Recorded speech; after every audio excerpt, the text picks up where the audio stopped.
This is the multiple award-winning GardenDC podcast, the podcast about everything gardening in the Washington, D.C. and Mid-Atlantic region. I'm your host, Kathy Jentz. I'm the editor of Washington Gardener magazine. Our content is aimed at gardening enthusiasts, people who grow everything from edibles to ornamentals, natives to exotics. If it grows in our area, that's what we talk about. Welcome to episode 232 of the GardenDC podcast. In this episode, we talk with Jeff Beneke, author of Fences for Home and Garden, a complete guide to selecting and installing wood, masonry, metal, and living fences, all about fencing your garden. The plant profile is on Persian Buttercups, and we share what's going on in the garden as well as some upcoming local gardening events in the What's New segment. We close out with the last word on creating multi-fruit lemon trees from Christy Page of Green Prints. Note that this is a special ad-free Podcasthon episode of our podcast, and we urge listeners to donate as they are able to the World Central Kitchen.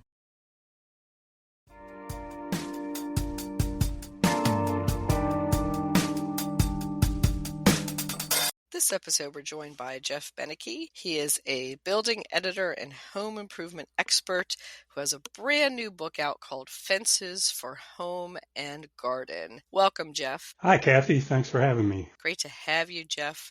And we're going to talk all about what makes a good fence, what makes a great fence, and some fence lore and background. But before we get into all of that, Jeff, we like to ask our guests here on the GardenDC podcast, were they born with chlorophyll in their veins and a green thumb? Well, I should have been, but I'd probably be reluctant to say so. I grew up in Iowa, which had a fair bit of chlorophyll at the time, at least. Some of my family had grown up on farms. My grandfather was a farmer. I was surrounded by farms and farmers and small gardeners. But in my own little pocket, we were almost the opposite. We did not garden. We went to the supermarket. It was not until I was well advanced into my adulthood that I took an interest in actually growing my own food. I mean, I do remember as a young kid, my great grandmother, who was very old when I was very young, she had a garden. She was a Swedish immigrant who had come to the United States on her own when she was 15 or 16 and had somehow found her way to Iowa. She was very much a gardener. And at the time, her garden was the only one I was familiar with, but I just remember, oh gosh, I must have been 3, 4, 5 years old, going out in her backyard and picking beans and peas and tomatoes and thinking, this is the coolest thing around. I mean, this is better than the candy store. You just walk out to the backyard and pick some food. So that always stuck with me. Other members of my family, as I grew up, had gardens, but my parents had zero interest, and I followed suit. At a certain point, found myself living in Houston, Texas, trying to figure out what I wanted to do with my life. And a friend noticed that I had no plants in the house, and she felt very concerned about that. So she bought me some cacti, and said, here, put these in there. You only have to water them every once in a while. They're almost impossible to kill, and it'll bring a little joy to your life. And I said, thank you. Promptly forgot about them, and months later noticed that my cacti were all dead. So that was the state of my green thumbery in my mid-20s. I guess beyond that, probably wasn't until I started having kids, got married, moved to upstate New York, and kind of got the back to land bug. At any rate, started a family in my early mid-30s, and we were living in an old farmhouse in rural upstate New York, and with no money. By that time, I was a freelance editor, and we just started doing everything. We couldn't afford anything, basically. So I'd started getting interested in woodworking when my wife was pregnant, and I built a crib, and then I started building bookcases and desks and a lot of those little things, very amateur level, but started acquiring some tools and some knowledge, and more than that, just kind of the bug of wanting to do things myself. We planted a garden, had an objective of trying to be completely self-sufficient. At the time, we were reading a lot of Scott and Helen Nearing's books, which were kind of Bibles of the back to the land movement of the, 70s, 80s. But they were heavily focused on 100% self-sufficiency, which we tried and discovered that one difference between us and the Nearings was that we had young children and they did not, and it was a whole different ballgame. So we tried our best we never kept any animals, but we grew an abundant garden and were able to put up a lot of food for the winter, and also just lived around a lot of small organic farmers and tried to keep our business as local as possible. And it took me a long time to reach that stage. But once I realized that it was better, the food was better, it was fun, the work was rewarding, and it just kind of took off as a sort of a lifestyle thing for us. And then increasingly, I got into doing home repairs. We bought our first house, which was a total rundown wreck that, as I recall, we paid $35,000 for the place. That was a while ago, but I had to gut a bunch of that house and learn how to drywall and put in windows and do some plumbing work and all those tasks. And little by little, you just start acquiring some knowledge and confidence that you can handle jobs, and maybe more importantly, you can overcome mistakes without killing yourself or others. And kind of in the midst of that, I got hired as a book editor at Taunton Press in Newtown, Connecticut. They were known then as primarily a magazine publisher, Fine Gardening, I'm sure you're familiar with. And Fine Woodworking had launched, that was, I think, their first magazine. I started following that from the day it first appeared. I always said that was kind of my porn, just looking at these fabulous woodworking creations that were far beyond anything I could imagine doing, but something to aspire to. They had an opening for a book editor, and I applied from our old little rundown farmhouse with 3 young kids. And much to my surprise, I was hired. So went down to Connecticut and started editing a whole bunch of home building books with some of the best construction professionals / educators that you could find, plumbing books and carpentry books and electrical wiring books. It was such a fun company, at least at the time. I understand they've been sold in the last few years to some large conglomerate, and it was a family business at the time, and just a great bunch of people, and people with great skills who wanted to educate and teach others. And so I got to work closely with a number of authors, and I learned so much about how the built environment happens, and really enjoyed that time. But also realized that I couldn't stand working in an office, which was a lesson I learned several times in my life. So I took the knowledge I gained from that job, and we went back upstate New York, right back to where we'd come from. And I started freelancing more with more of a focus on home improvement and home construction stuff. Really only thinking that I'd be editing. But, somewhere along the line, I heard from an editor of a publisher out in the West Coast who wanted me to do some writing for him. And so I discovered the world of home improvement writing, and I went on to publish, I don't know how many books. I did a dozen or more books on a variety of subjects, which is how storybooks found their way to me to work on this fence book.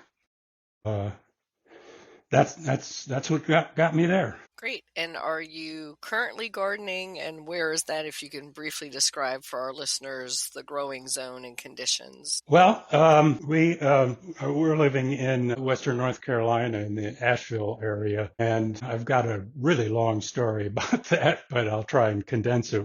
We have been living in Asheville for about 7 or 8 years in North Asheville, and we're looking to try and find something a little more spacious and a little quieter and a little more remote. So we eventually sold that house and bought a house just on the east end of Asheville in Swannanoa, and we moved into this house 2 days before Hurricane Helene decided to make a visit. And we are living just a couple of blocks away from the Swannanoa River, which flooded like crazy. This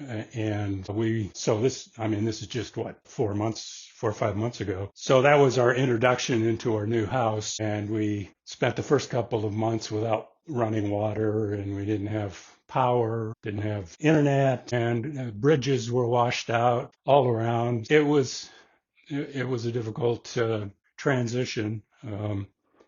And then as soon as that started, as soon as the utilities came back up and we started thinking about getting to work on the house, I broke my leg, and that has knocked me out for a couple of months. But now that seems to be healed, and so we are back to thinking about what we're going to do about gardening. This is a house without any garden at all, so we're surrounded by trees, so we had to identify a good sunny spot where we could do some gardening, and we did. So we've just cleared out a bunch of trees and brush, and probably within the next couple of weeks, if my healing leg holds out, I'm going to start building some raised beds, and probably a bunch of raised beds. We'll get started on our garden, but it's we keep running into these little hurdles like hurricanes and broken legs. Well, I wish you great luck with a new beginning of a new garden. It's always exciting. And so that brings us up to present day. And we've had past guests from the Asheville, North Carolina area. And we know that your growing area and region and conditions are very similar to those of many of us in the Mid-Atlantic, kind of zone 7-ish. A lot of heavy clay soil, and I'm sure with the flooding and the hurricane, you're going to be dealing with a lot of silt and other things, but raised beds sounds like the way to go. Well, especially at my age, I'm in my 70s now, so anything that can get up closer to my waist is much appreciated. But yeah, beds can basically cure any of those soil problems or mold problems. They're easy to fence off, and they're very easy on the back. But so we weren't personally damaged by the hurricane itself, but an awful lot of people around, who are certified organic gardeners, who suddenly saw their entire farm flooded with contaminated water. It's just been a terrible, terrible disaster for them. But in our case, we'll just fill up our beds with whatever that German word is when you put your bunch of twigs and branches, and that's it. Yes, my wife's a real expert on that. We've got that. We've done this before, and it's a great little system where you can build 2-foot deep raised beds, but wind up only needing a fairly minimal amount of compost on top to get growing. And so we're looking forward to that. Great. Well, that brings us to fences, specifically garden fencing, of course. And so let's talk first about the evolution of the fence and how it came to modern times. And then we'll transition into some practical advice for those wanting to fence their garden against wildlife intrusion, why a good fence is a good idea. So let's first talk about the word fence. And so if you think about it, defense is, related in the Latin root. And I always think, because I took fencing lessons, I always think of fences that way. I'm like, defense, fencing, fences. So it's a funny little word if you think about it. That's right. I think I covered a little of that history in the book. And my wife's son was a very good fencer when he was in high school. But it's true, the word, once you start tracking it, it shows up all over the place under a whole variety of different, seemingly different meanings. So the first fences obviously were probably built to keep out others, to define your area, to keep out wildlife, but that was not always a popular solution. No, I mean, certainly in the English Commons history, fencing became almost an act of war when farmland that had been used by the community, by the group, to use as feed themselves and each other, when private property came along and stepped in and said, no, we don't do commons anymore. We do private property, and we're going to fence off our property, and we will decide who gets to grow crops and raise animals on this land. And if you want to do that, you're going to have to pay us or work for us.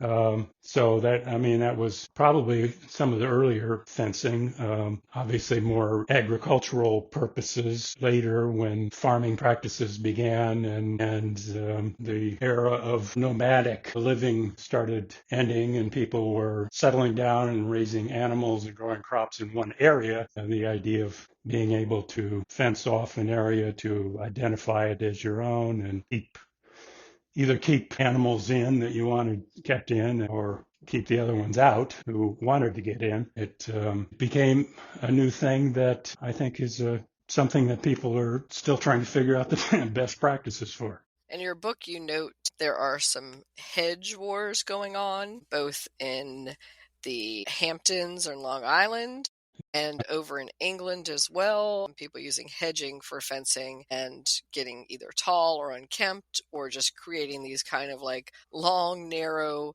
corridors where you no longer have that view shed. Right. I think that's, I don't know how common that is. I mean, that's just some stuff I came across when I was researching the book. I suspect at any given time you can find examples of people trying to create their own private little zone when their broader environment really isn't all that private. And I think in a lot of cases people use hedges as a way to, well, here's another play on words, to hedge their bets on building codes requirements on fences, and they say, well, this isn't a fence, this is just some plantings, and so you really can't be imposing your height limits or your setback limits or any of those kinds of requirements on my hedge. But the hedges are, they can create that kind of privacy and that demarcation sense, but they're not particularly good, say, for garden fencing, because if you know deer at all, they can find their way through a bush.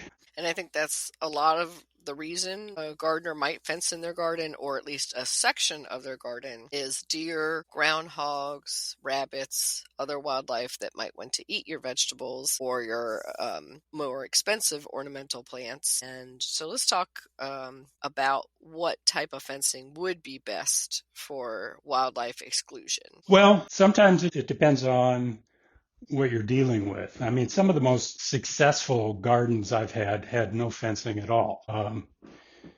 And they were just, rototilled in the ground, as big a patch as possible. Maybe plant a little extra lettuce for the rabbits, and on the other hand, you can do the same thing, I don't know, across town, and you find that the entire deer population in the county has decided that your garden is their kitchen. Mm-hmm. So a lot of it is trying to figure out what your primary pests are and taking it from there. I think it's probably better to try and learn and be a little bit incremental about what kind of barriers you're put up than it is to just start off assuming the worst and overdoing it. But when it comes to probably the most common, I mean, I've moved around a lot in my life and I've probably started, I don't know, a dozen or more serious gardens, fenced several of them. And I think the most successful type of fencing I've done has just been with your basic T-posts hammered into the ground with some welded mesh metal fencing, or even some of the newer decent quality polypropylene mesh fencing that is inexpensive, pretty unobtrusive, and easy to install. I've installed fences with T-posts and 6 foot high plastic mesh. And I'm not talking about the cheap green stuff that you can get at your local Lowe's or Home Depot. I have no use for that stuff. If you get online and shop serious garden fencing sources, you can find some really good fencing materials that are quite affordable. I bought from a place called Critter Fence. Last time I did a fence, I couldn't believe how inexpensive the fence I put up. I think it was a 6 foot high plastic fence, maybe put in T-posts every 10 feet or so. I used exterior grade zip ties to attach it, and some of those landscaping staples at the ground level. Part of the purpose of that fence was to keep the dog in. So it was particularly important but putting in these staples along the ground, and built a simple little gate. They actually make hardware that I discovered when I was building out hardware that attaches to T-posts that you can use to hang a gate on. That turned out to be very, very handy. I mean, that was a full-sized garden fence, probably 30 by 20 feet, 6 feet high. I'm not sure I spent $250 on it. When it was time to move, you buy a little $50 T-post jack that you can pull the T-posts out really quickly, and you cut the zip ties, roll up the fence, back up your T-posts, and move on. And the thing is, it was the kind of fence that people didn't even notice in our backyard. It was you could see right through it. There was nothing, we didn't block any views. We didn't have deer. Some deer will challenge a 6 foot fence. They haven't in my experience, but if it's a particular problem, you can even go up to 8 foot high fences. But our problem was more and squirrels, rabbits, and that kind of fencing was Groundhog or woodchuck, probably. I had more problems with woodchucks in the upstate New York than I have here, although I have seen roadkill of woodchucks around here, but I don't think they're a big factor. Who knows? The thing is that these critters all have built their own little environments too, and they might live in another part of town. And I should interject here, Jeff, and say that that's exactly the fence I describe in my dealing with deer talk, which is especially your point about putting the landscape staples to the ground part and making sure the fence is taut and all the way down, because not just deer will nose up and go under if you leave it, kind of flexible down there, but of course you'll get rabbits and other things coming through at the ground level. And I should also note, I do social media for X, and 10X is one of the companies that manufactures the extruded plastic fencing that you described, and they're based in Baltimore, Maryland. And I pass out samples of that fencing at my talks for people to feel and try to see if they can even break it apart with their hands or pull it apart. You can't. So I can see why it even works for bears, because a bear might run straight into it, or a buck or other creature might run full speed right into it and maybe damage the fence, but they're probably not going to get through. Not unless they're highly motivated. Mm-hmm. And it meets all of the basic criteria for garden fencing, and cost and ease of construction and portability and expandability. And unobtrusive, as you noted. If you're backing onto woods or somewhere else, it doesn't ruin the view. Exactly. and people see through it fairly easily. So you're seeing both sides, and it usually gets around, and this is why I included a lot in my talks too, is the local ordinances. So especially in urban areas, they can be much tighter.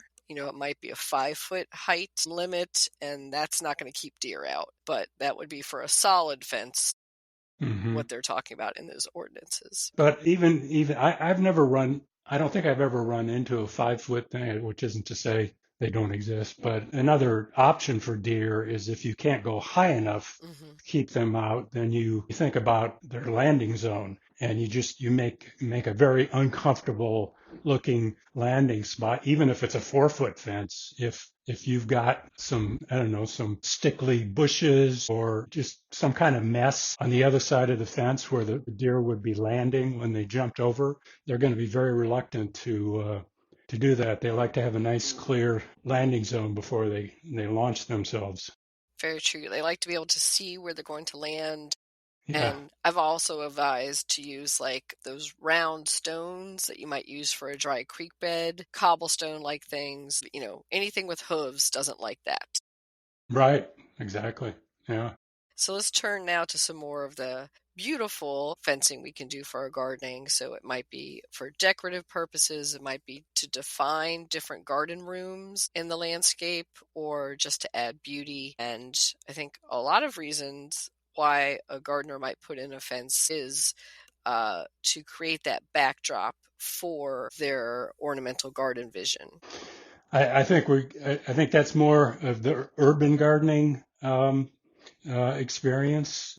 As soon as you start talking about that, I think back to time I spent in Berkeley, California. My goodness, some of these puny little backyards had the most elaborate fences that imaginable. Of course, a lot of them were built with redwood, which is, for starters, just beautiful.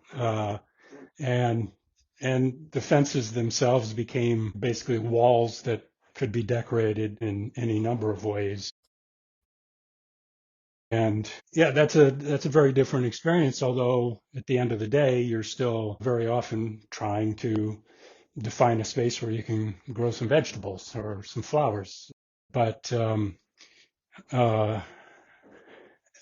if your secondary objective is to create some privacy, then obviously these mesh fences we're talking about are not going to cut it. So now you're most likely looking at putting up some wood boards, and that creates a different dynamic. Wood boards are going to require posts that are sunk in the ground, and it's going to be a bigger expense and a little harder work. But still, it's very possible to build a good wood fence that looks extremely nice, that is reasonably low maintenance, and will last you a long, long time. And would you consider this, I think in your book, you give a lot of DIY instructions. There's some great illustrations in there.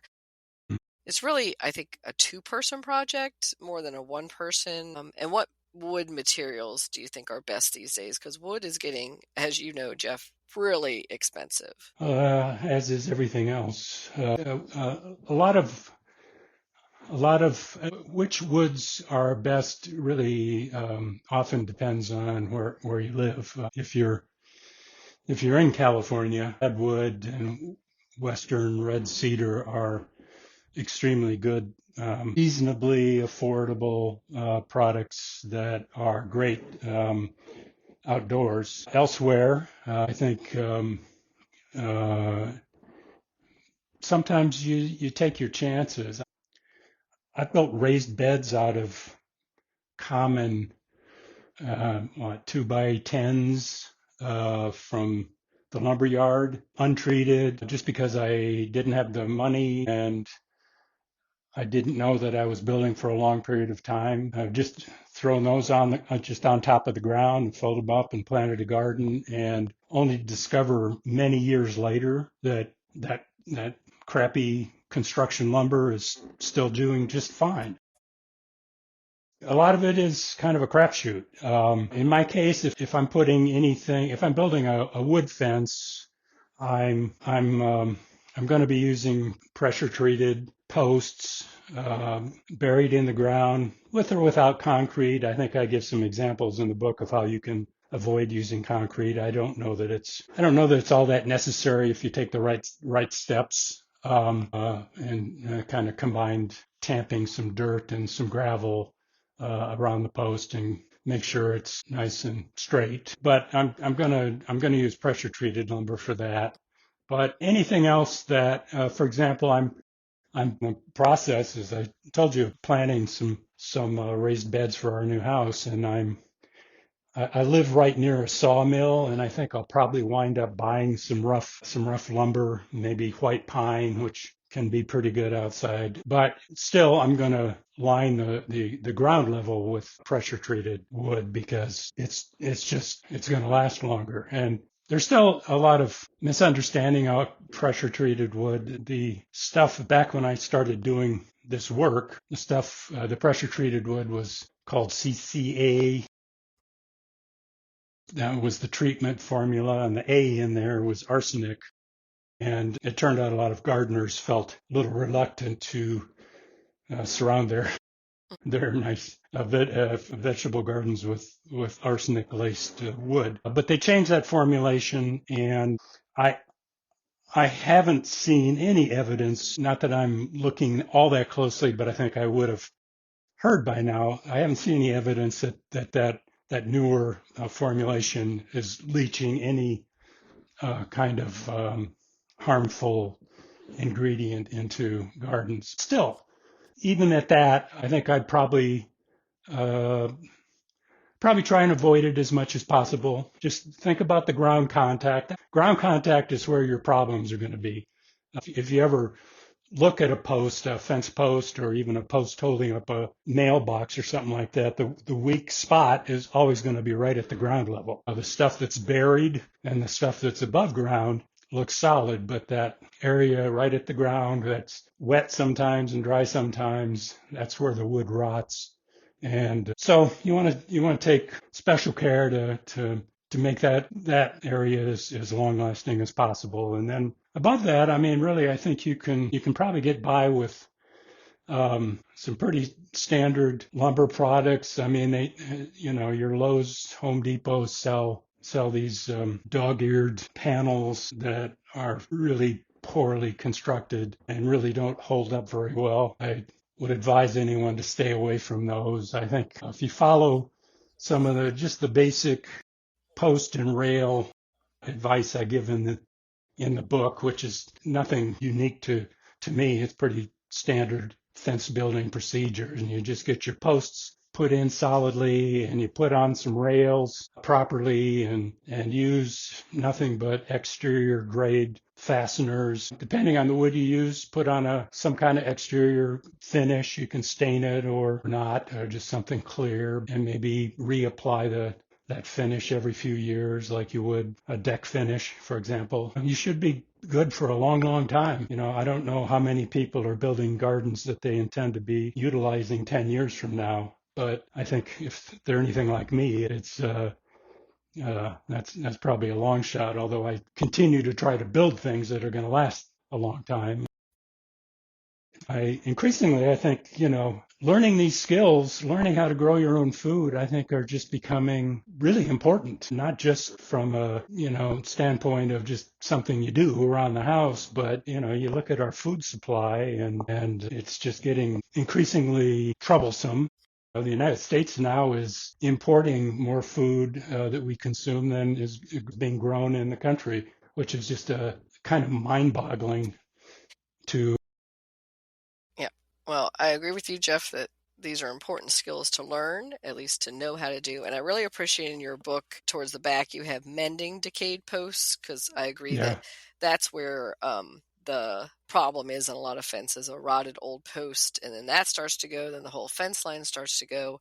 So you have really clear, easy instructions of how to pull that old post and put in a new one to replace that decayed one, because many of us, of course, are purchasing a property with an established fence on there. We're not starting from scratch, a lot of us, or we're intending to stay in place for several decades, because I think the latest statistics I was looking at shows that the rate of Americans moving has dropped precipitously. Most people are planning on staying in place for, maybe a generation or so. What I also appreciate in your book is it's not just about wood fencing. So I've seen a lot of previous garden fencing books that are just about different styles of wood fencing, say, or different styles of hedging, but you cover it all. You have brick, stone, and rustic, along with wooden fencing, and you have the different styles of each. And I would say my favorite is the rustic fences, and because it's, I want to say almost free. A lot of it can be gathered or on property, or you can go out to a fellow gardener or on a listserv somewhere and say, hey, can you cut a bunch of bamboo for me, or a bunch of willow, or save all your, leftover cuttings from a fruit tree pruning operation, and then use those to create a wattle fencing. Right. Right. Yeah. Yeah. You can, come to my house. I can give you all that fencing material for free. I've got thousands of trees growing out here. Mm-hmm. So.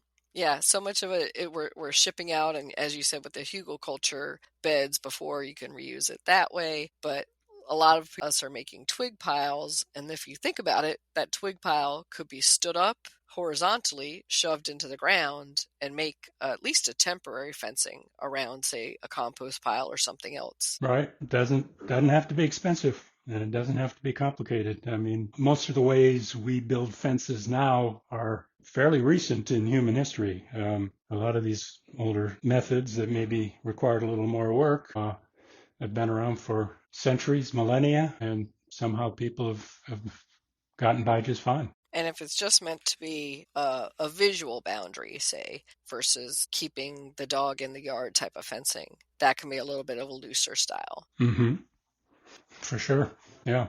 Again, a big part of it comes down to what is your objective. If it's just to, I remember when I was living in Connecticut, I remember driving by Arthur Miller's house, the playwright, and he had this huge property, and the entire perimeter was lined by a stone fence that couldn't have been more than maybe 2 feet, 20 inches high. And every time I drove by it, I thought, what is that there for? And somebody said, it's just for marking his boundary. It's just a visual declaration of sorts. And that's what a lot of these more rustic things are particularly good at.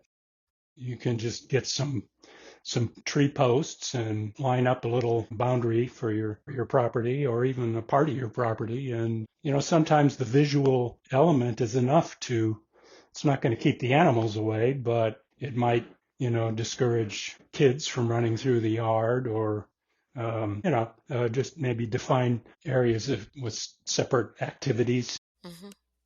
Where the kids should and should not play soccer in the backyard or something like that. And sometimes it could separate, say, the orchard from the kitchen garden, from the more ornamental side of the garden. And I know I love when you're riding around the kind of area between Maryland and Pennsylvania border in particular, or Maryland and Virginia border.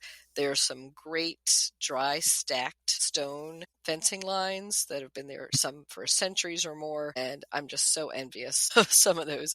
And they are just purely decorative. They're not going to keep anybody. You could literally just hop right over them, but some of them go on for miles, and they're just such a beautiful addition to the landscape. Yeah, and again, you kind of go back to why did they do that, and especially if you see something around farmland, you realize that when that soil is being tilled, there's all kinds of rocks. They got to go somewhere, and so you just sort of naturally just start lining the property with them, and I think that's where a lot of these structures originated. Mm-hmm. So the mother of invention, as they say.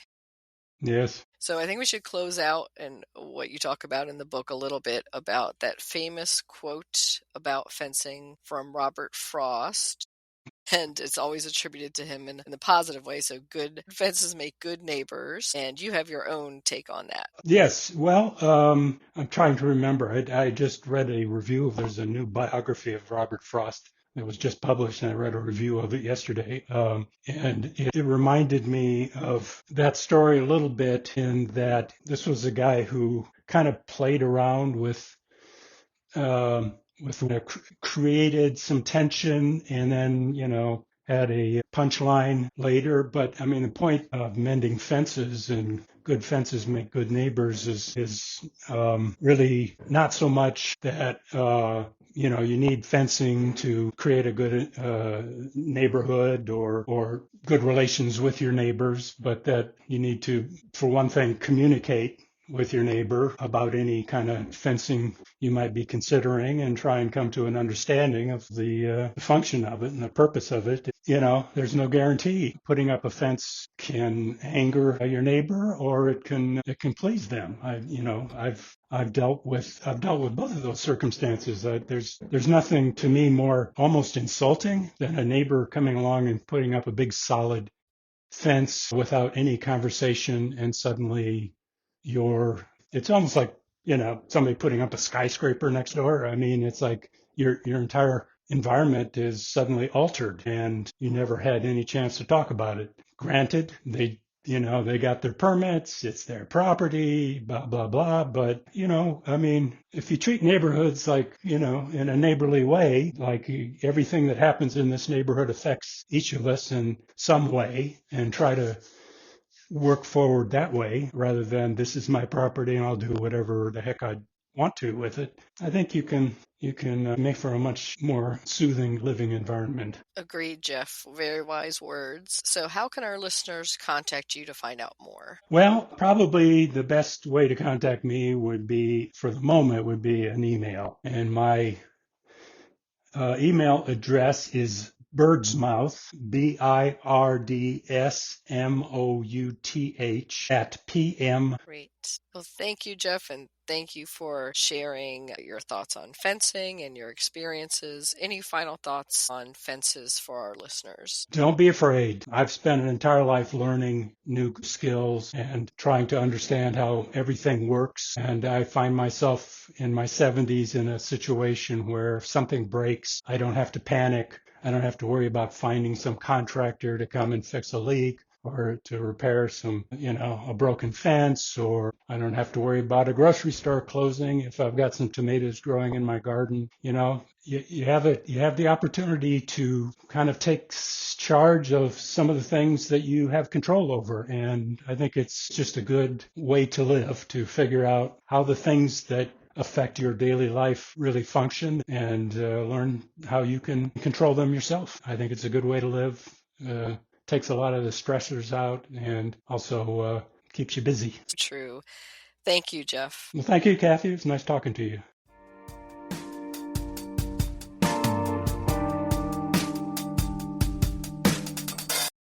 Ranunculus plant profile. Persian Buttercup, Ranunculus hybrid, are beautiful cool season flowers. The blooms look like a small peony or rose, without the thorns. The Persian Buttercup was crowned 2025's Bulb of the Year. They come in a wide range of colors, from pastel pinks and peaches to deep reds and purples. Persian Buttercups make a great cut flower and are very attractive in mixed bouquets. Ranunculus are cold hardy in USDA zones 8 to 11 and grown as annuals in colder zones. You can purchase ranunculus tubers in late fall or early spring. Store them in a cool place around 50 degrees until you're ready to plant them. Then plant them in well-drained soil in full sun. To give them a bit of a head start, soak the tubers in water for 3 hours and then pot them up in containers about 6 weeks before you plan to plant them outside. With other cool season annuals such as primroses, violas, and snapdragons, they look great in combination planters. give them a bit of liquid fertilizer, and keep them deadheaded for continual blooming. Ranunculus, Persian Buttercup. You can grow that.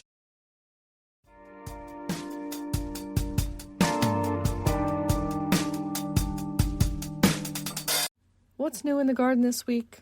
Well, thanks to some sunshine and some warmer temperatures, my February gold daffodils are finally blooming, and the Japanese Andromeda shrub is covered in blooms. In the garden tips that we shared on social media this week, we advised if you are planting cool season annuals like pansies, snapdragons, or alyssum that you purchase from local garden centers, it's important to harden them off because they are cold tolerant and tough plants, but they are also greenhouse grown, so they still need some of that transition to outdoor condition time. So put them out for a few hours each day, and then in a week or so you can plant them out in the ground and in containers. And in local gardening events, we wanted to call your attention to the Pathways Magazine Expo happening on Sunday, March 30th in Tyson's Corner, and I am participating in that Natural Living Expo as part of their new literary salon. This is celebrating the 50th anniversary of Pathways Magazine, and at noon, as part of their program, I'll be giving an author talk and holding a mini seed swap. And you can find out more information about that at pathwaysmagazineonline.com/literary-salon. And if you are in the Washington, D.C. area, you might want to head over to the Arlington National Cemetery Horticulture and Arboretum walking tours this spring. You can find out details about those at arlingtoncemetery.mil. It kicks off with Friday, March 28th, Memorial Arboretum walking tour. And you'll see the trees at their peak of spring splendor. And then there is a spring native plant tour on Friday, April 4th on the grounds, followed by the plant healthcare tour on Friday, April 11th, a landscape and integrated pest management tour of the Arlington National Cemetery on Friday, April 18th, and then the Memorial Arboretum walking tour for Arbor Day on Friday, April 25th, and then finally the Turf and Trees of the Arlington National Cemetery tour taking place on Friday, May 1st. And after that, you might want to attend the Mid-Atlantic Bonsai Meetings annual spring festival. This takes place the weekend of April 11th to 13th in Grantville, Pennsylvania at the Holiday Inn Harrisburg near Hershey. And this is all about bonsai with presenters, lectures, demonstrations, workshops, and critiques of your bonsai. You can register for that and find out more at midatlanticbonsai.org. Happy gardening!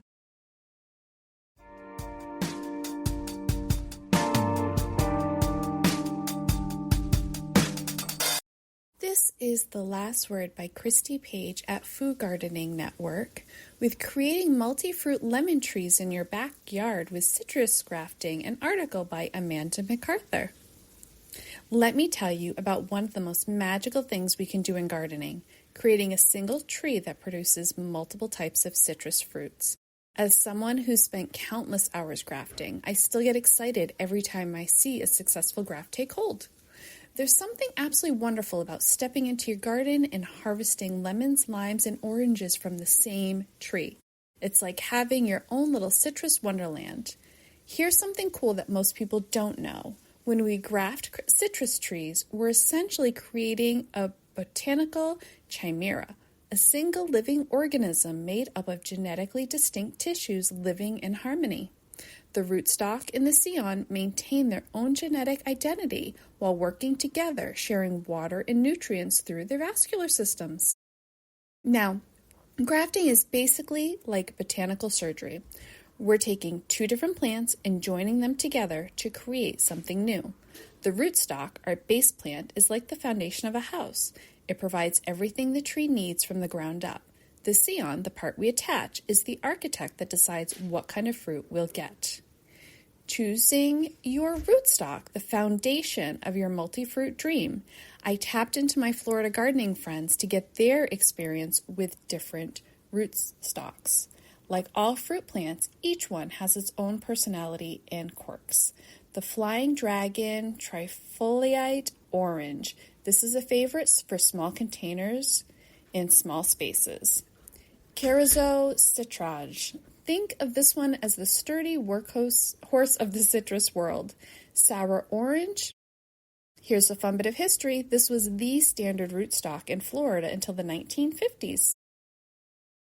Now, the nitty-gritty on how to do the actual graft. It's time to roll up your sleeves and get into the actual grafting process. There are many tools you need, including a grafting knife, grafting tape, rubbing alcohol for sterilization, clean rags, sharp pruning shears, and a small cutting board.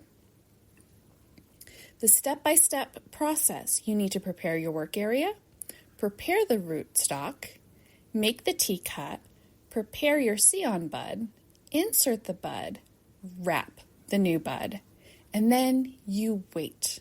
Now there are other grafting methods, although T-budding is my favorite. You can also do cleft grafting, whip and tongue. Now, in order for grafting to be successful, I have some hard-earned wisdom to share. You know those perfectly straight cuts you see in gardening books? Well, real-world grafting is often more like feeling than perfection. So here's what I've learned. Number one, timing is everything. The best time to graft is when your trees are waking up after your coldest season. Number two, the perfect cut. Keep your grafting knife scary sharp. And number three, matching cambium layers. This is where the magic happens. So now you can create your own multi-fruit symphony. When choosing which varieties to graft together, think about creating a harvest calendar that extends your citrus season. Here are some of my favorite combinations: early season, mid-season, and late season. Now, indoor growing success. You do need to take a few things into consideration: light, humidity, and temperature. To read more about this and all of the step-by-step instructions, feel free to visit us at foodgardening.com. This has been The Last Word by Christy Page.